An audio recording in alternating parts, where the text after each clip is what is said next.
Just checking. Hey everybody, Goosebumps for Dummies here, back again with another video, and today I'm going to be reviewing, finally, It Came From Beneath the Sink. I don't know why I waited so long. In all honesty, I really don't know why I decided to hold off on this one for so long. I think at some point I forgot to review it, at a point when I wanted to, like probably around September, I probably forgot to throw it out there.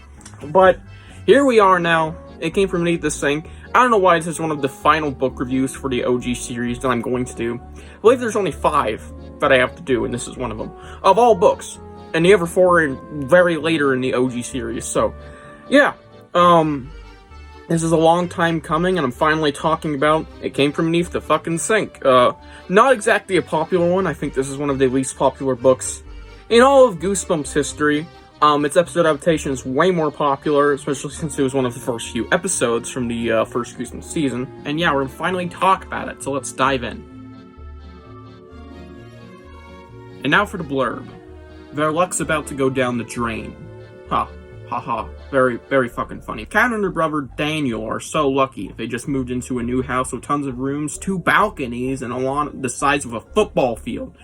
Fucking jealous. But all that good luck is about to run out, because there's something really evil living in their new house. Something that's moving, watching, waiting. Something that comes from beneath the sink. Oh, scary!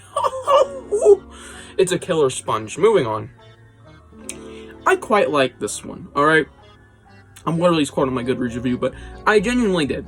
It's a borderline guilty pleasure, because there's books that I really rate higher than I actually do in my mind. Like this one, I'd give an 8 out of 10, but it's not going to get anything higher than that, I'll tell you all that much. In enjoyment level, because I enjoyed this one a good amount. But realistically, I just don't think I can, because there's things I just don't like, or I don't like it as much as I can really say I do. Or rather, don't like other things as much as just the general enjoyability of the story. Yeah, borderline guilty pleasure, but either way, this one is just pretty good. It's one of the more average ranking Goosebumps books, and that might be why it's so unpopular.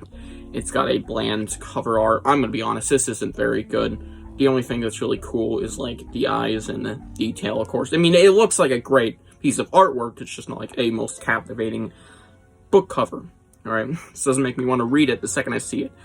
This actually, also, what a fun fact, used to be one of my all-time favorite books. And, it might be why I have more enjoyability for it than I realistically will score it. But yeah, let's move on to my upsides. It is an average book, but like I kept saying, I do really enjoy it. The story is simple, which we'll get to later, if you know what I mean. But, like, it's pretty enjoyable, and I think one of the main reasons is because of the Gruel as a villain. It is a weird villain. It is a very popular villain, so straight off the bat, it is a notable villain. That's probably the most popular thing about this book is the Gruel, and the very iconic and controversial weakness, which I am also split on. The Gruel, ignoring the weakness for now, it is a great threat throughout the book and does a lot of terrible things. It can do terrible things, and it is a very weirdly frightening villain, even though it is a killer sponge, just because it can make bad things happen. It is a luck story, because the whole family is having terrible luck because of this Gruel.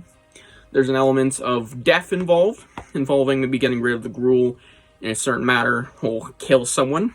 Yeah, there is info behind the Gruel that is pretty cool, some lore, and yeah, I generally really like the Gruel. And the weakness, going back to that, I'm split. I like that it is a simple, easy weakness, but it's like, it kind of fucks up the whole book in a way, because you know, if you were to read this book, and then encounter Gruel in real life, just start harassing it with kindness. That's all you gotta do, and it'll die. Say, I wanna fuck you, and then it'll die. Don't actually do that, screw. It's not a fantastic weakness. I think it fucks up some stuff, some of the scariness of the book, but up until that point, let's just say you don't know this weakness, even though I knew this.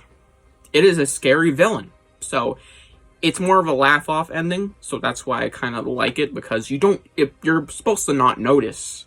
The characters don't notice. So it is scary still early on in the book when they don't notice info, but then it turns to a zero threat level. It's interesting. That's why I kind of half like it, half don't. And you can seriously tell, because I don't know.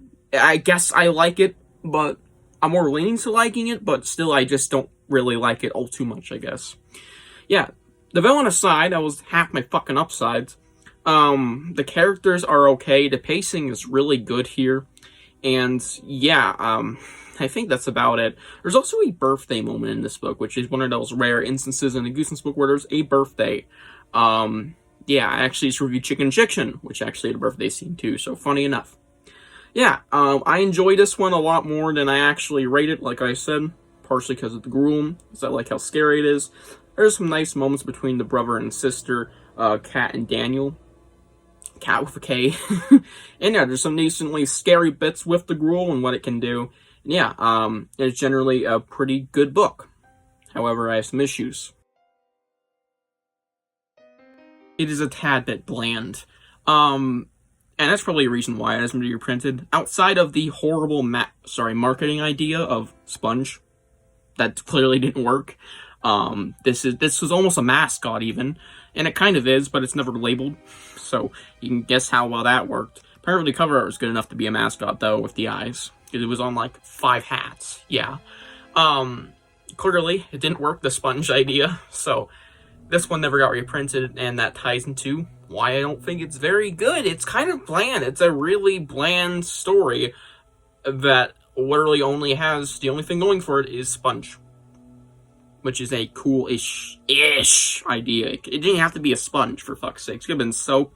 It could have been a condom. It could have been a book. It could have been literally anything. Ignore my condom remark. But yeah, it really didn't have to be a sponge, which was seriously just a marketing point and didn't work. But what political stuff aside, yeah, it is a lackluster story. And another thing, it is a bit repetitive with all these bad things happening over and over again. And whilst there's some really good things that happen with that, because there's some really scary and brutal moments, almost, rolling a ladder early in the book and a pike fall later, it's like, okay, can we move on? We keep doing this shit all over again, over and over. And it gets a little, repetitive. But yeah, those are my real issues aside. Those are my real only issues, and now let's get to my rating. I give this book a 7 out of 10. The most mean score you can give a book besides 6.9. Yeah, 7 out of 10 is, like, very average sounding for Goosebumps. And honestly, it's funny enough, it's not even, like, the most common score I give a book. I think this is just where it rounds out. Average? Yeah, not exactly average, but it's, like, it's getting there. It's quite average territory, you know what I mean? And yeah, this is just pretty good, and I do recommend the book at the end of the day, but, don't come expecting a masterpiece, because this seriously is just a very, very simple story, and it kind of suffers from that, because I think it should have been something more than just, hey, Sponge can do bad things. Yeah, hope you guys enjoyed this book review, and tell me what you think of this book below, and I will see you guys in the next one. Bye.